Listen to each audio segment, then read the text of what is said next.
all of the students do course project at the end of this course. So one of the course projects that actually 2 teams picked because they really like the idea is to use modeling to figure out how rumors spread in social media.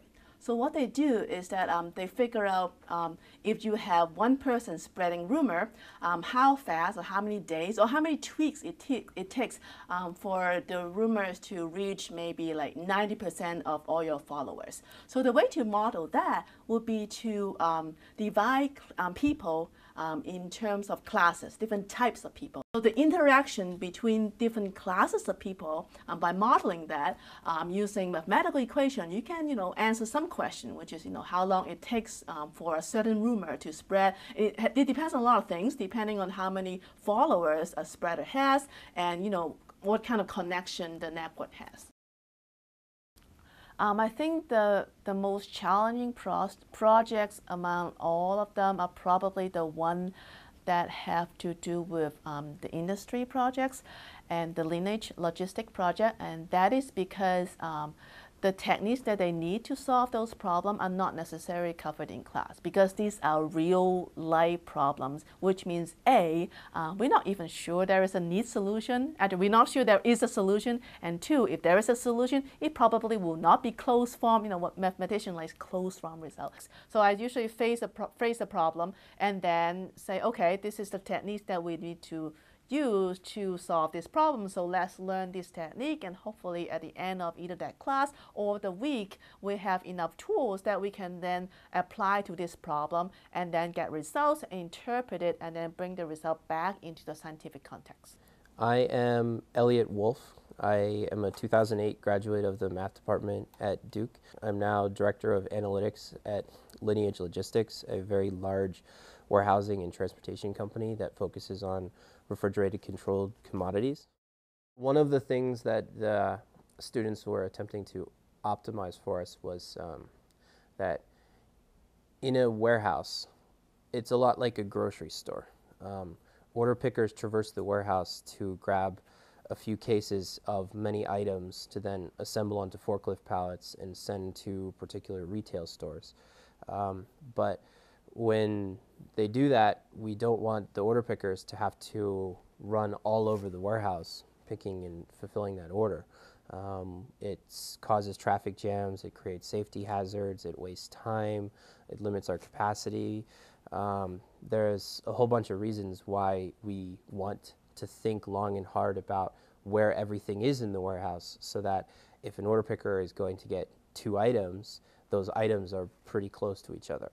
Well, now imagine optimizing that over 100 items, 400 items, 1,000 items. This is what we call factorial complexity. So in this particular instance, they were analyzing a situation with 400 items. So the number of possible solutions was 400 times 399 times 398 times.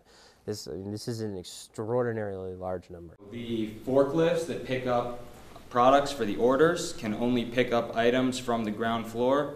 The rest of the items are stored in the racks but have to be pulled down in order to actually be taken out for an order.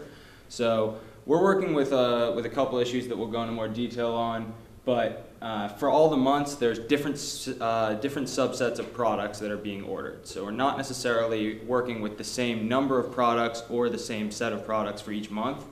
Also, that set of products can be greater than the configuration, the number of slots on the ground, at which point we just say, take the ones that are least used, put those in the racks, and then we run our algorithm for the rest of it. The students themselves, it's been even more fun to work with them as they attempt the problems that we gave them, because I have much more familiarity with the underlying situation as they do, and I also can put them in touch with people on the ground to answer specific questions. I think we've all learned a lot through the process. You can see they have to enter through the entrance and then travel a long distance. Usually they're traveling almost every single aisle we have gathered by talking with people at the facility, which is highly inefficient. We want to, as much as possible, organize the items so that they can travel one aisle and just pick up a bunch of items on that aisle. Math does have a reputation as a very dry subject. which I think is understandable but also unfortunate because at least if you do math professionally in industry, you have just tremendous opportunities. And in order to model something, in order to optimize something, in order to do good math, you have to understand what it is that you're modeling. And so I have to go see seafood unloading up in Seattle. I go see Port of Savannah, Port of Virginia.